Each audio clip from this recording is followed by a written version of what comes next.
आज मेरे पितर तृप्त हो गए, अब तो मेरा कुल पावन हो गया जो आपके दर्शन हुए। और दर्शन के आपने इतनी कृपा करके स्वयं चल करके आ रहे हैं, आप बता रहे हैं, बताइए आपकी क्या सेवा करें, जो इच्छा है लेकर आए हो निसंकोच बताइएगा। राम भगवान ने कहा राजा मुझे कुछ नहीं चाहिए, असंतुष्टा विदा नष्टा, जो ब्राह्मण असंतुष्ट है वो नष्ट है, कुछ नहीं चाहिए। बलि ने कहा नहीं महाराज, ब्राह्मण बिना प्रयोजन के नहीं जा सकता, आप संतोष कर रहे हैं, आप बताइए, आप बलि के सामने खड़े हैं, जो कहिएगा आपको प्रदान करूं, दान करूं, क्या चाहिए आपको? रावण भगवान ने मना कर दिया, भैया एक बार कह दिया कुछ नहीं चाहिए, हमें कुछ नहीं चाहिए। बलि ने कहा महाराज लगता है ब्राह्मण अंकुल के हैं, आपको विवाह नहीं हो रहा होगा, कोई इतनी कन्या न दिया हो, तो आपको एक विवाह करने की इच्छा है, तो सारे संसार में ढूंढूंगा बावन अंकुल की ही कन्या और आपका विवाह करवा दूं। रावण भगवान ने कहा नहीं। बलि ने कहा चलो तुम्हें अपने कोष में बैठा देता हूँ, सोना चांदी हीरे बैठो, बैठा जो जो मन में आवे, जितना मन करे भर लो, थोड़ा गौशाला में बैठ खड़ा कर, जितनी गैया चाहो ले जा सकते हो, सोना चांदी जो कुछ लेना हो ले लो। रावण भगवान ने सब मना कर दिया, भैया ये सब हमें नहीं चाहिए। और देखो राजा, अरे आपके कुल में महाराज प्रहलाद हुए हैं, जो भगवान को खंभे से प्रकट कर लिया, आपका कुल ही इतना पावन है, और तारा बोलते पुत्र वैरोचन को कहना क्या?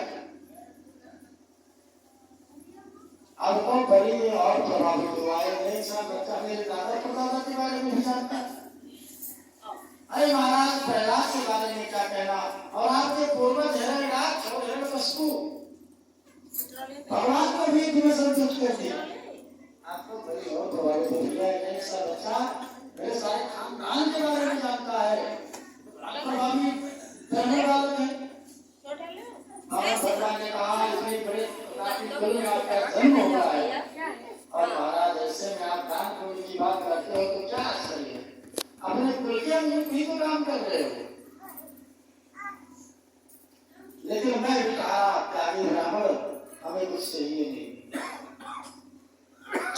आप बलि ने कहा महाराज ऐसा कैसे हो सकता, आप मेरे द्वार पे आए और बलि के सामने जो आवे बलि दिए बिना कैसे रह सकता है, जो मन में आए जितना मन में आवे ले लो।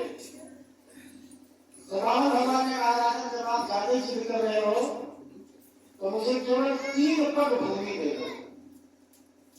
बड़ी हंसी आई, वाह महाराज जैसे बावन अंगुल की तुम हो वैसे तुम्हारी बुद्धि भी बावन अंगुल की है, बुद्धि छोटी, जैसे तुम छोटे वैसे तुम्हारी बुद्धि छोटी।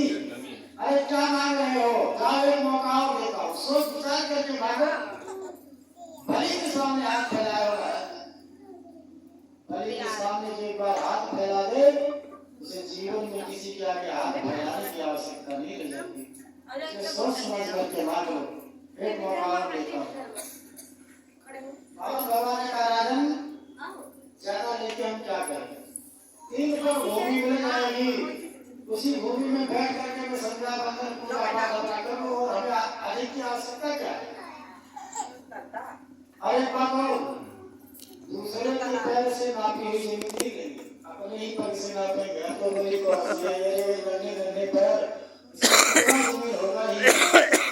ठीक है महाराज आप जिद कर रहे हो तो अपने पग से 3 पग भूमि नाप लो, जहाँ अच्छा लगे। रावण भगवान ने कहा ऐसे नहीं, पहले संकल्प करो, आंख में जरा लो, कुछ लो, महाराष्ट्र संसार में हंसी करवा रहे हो। अरे लोग क्या कहेंगे, इतना बड़ा राजा बलि 3 पग भूमि दान कर रहा है और उसके लिए इतना लंबा चौड़ा संकल्प कर रहा है। रावण भगवान ने कहा देखो राजन, दान छोटा हो बड़ा हो, नियम तो नियम होता है, नियम का तो भाई पालन करना पड़ेगा।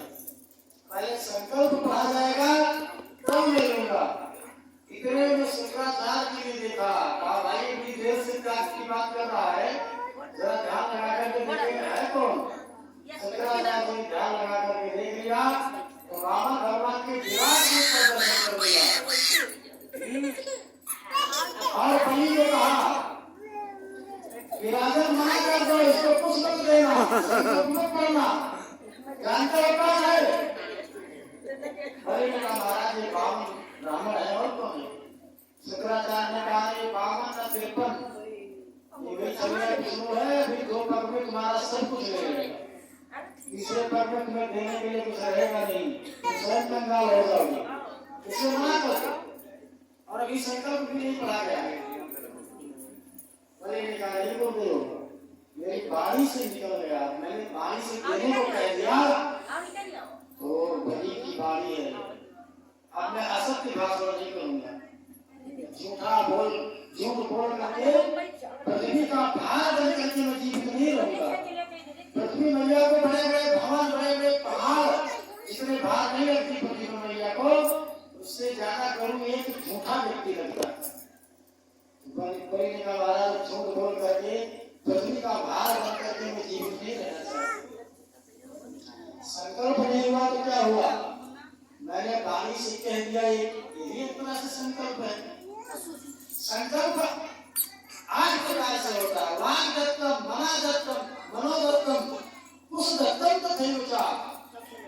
आप वाणी से किसी को कह दो हमने आपको ये दिया, तो भले संकल्प ना पढ़ा जाए, वो भी एक तरह से संकल्प ही होता है।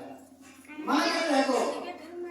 बलि ने कहा हमारा संकल्प तो नहीं पढ़ा गया, लेकिन मैंने वाणी से कह दिया। वाणी का इतना महत्व है, आजकल तो लोग वाणी के महत्व को ही नहीं समझते। कहीं जब हो रहा है, दुर्गा पूजा हो रहा है, कहेंगे हाँ काट दो, हमारे नाम से भी 51 काट दो, और बाद में मुकर जाएंगे, कौन देने जा रहा है? और बलि महाराज ने कहा नहीं ऐसा नहीं होगा, अब चाहे जो हो जाए मैं तो बात करूंगा, मैं वाणी से कह दिया।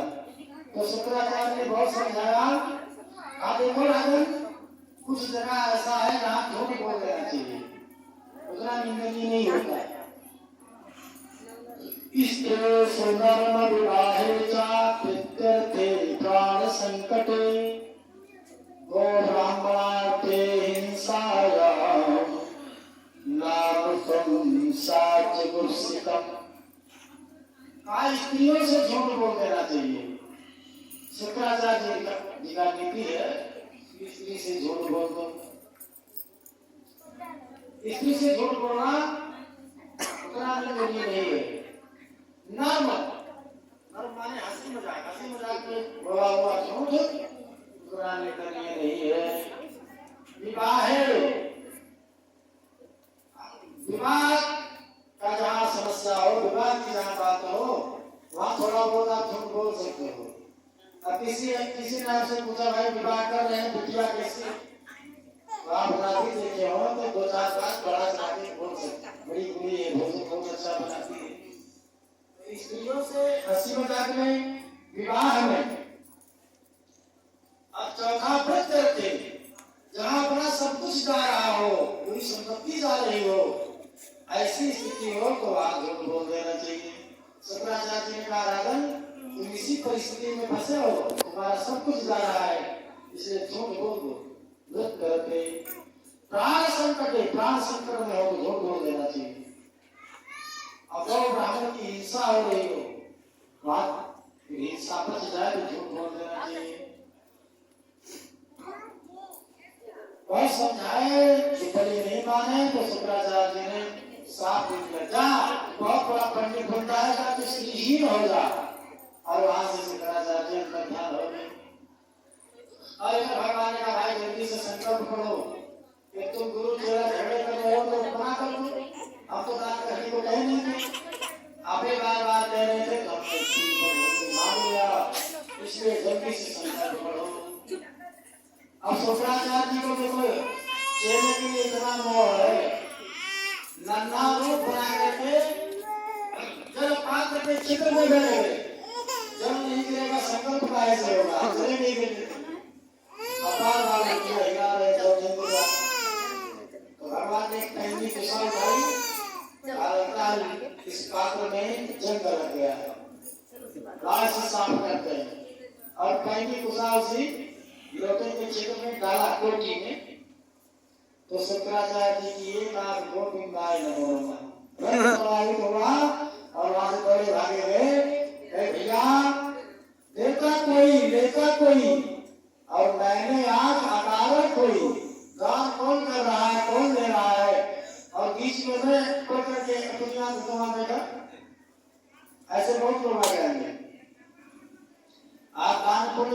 करोगे ना तो आपको बहुत समझाने वाले मिलेंगे। अरे इतना दान करके क्या करोगे, ये काम तो इतने में भी हो सकता है। बहुत समझाने वाले मिलेंगे आपको। यहाँ तक कि दुकानदार भी समझाएगा, अरे बहुत महंगी धोती लेके क्या करोगे, पंडित जी को ही तो दे रहा है, आपको कौन सा पहनने जाना है। आपको देने तो है, आपको चढ़ाने तो है। ऐसा नहीं होना चाहिए। दान कोई करे, आधा न करो। देता कोई, लेता कोई।